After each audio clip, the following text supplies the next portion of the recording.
Hello বন্ধুরা, তোমরা সবাই কেমন আছো? আশা করি খুব ভালো আছো। দেখো, আমি প্রেসারে মুসুর ডাল সিদ্ধ করে নিয়েছি। তা আমি এই মুসুর ডালটা দিয়ে দেখো, এখানে সিম, টমেটো আর মটরশুঁটি আমি এই দিয়ে ডালটা করব। আমি কিভাবে করব শেষ পর্যন্ত ভিডিওটা দেখতে থাকো। আমি এখানে কড়াইতে তেল দিয়ে দিয়েছি। আমি জিরে, তেজপাতা আর শুকনো লঙ্কা ফোড়ন দিয়ে দেবো।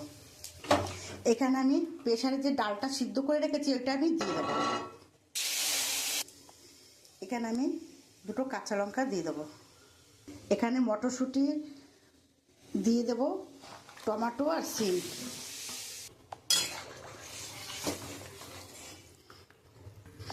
আমি এখানে পরিমাণ মতো নুন দিয়ে দেবো। এখানে আমি হলুদ দিয়ে দেবো। আমি এবার একটু ঢাকা দিয়ে দেবো।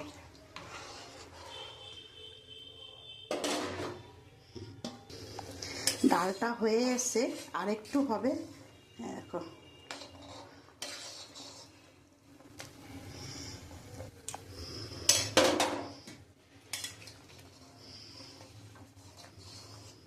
আমার ডালটা হয়ে এসছে।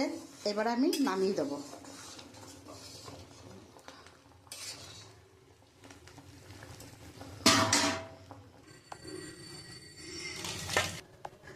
আমার সিম টমেটো দিয়ে যদি আমার ডাল রান্নাটা তোমাদের ভালো লাগে, তার একটা লাইক, কমেন্ট, শেয়ার করে দিও। আর কেমন হয়েছে তোমরা কমেন্ট করে বলো।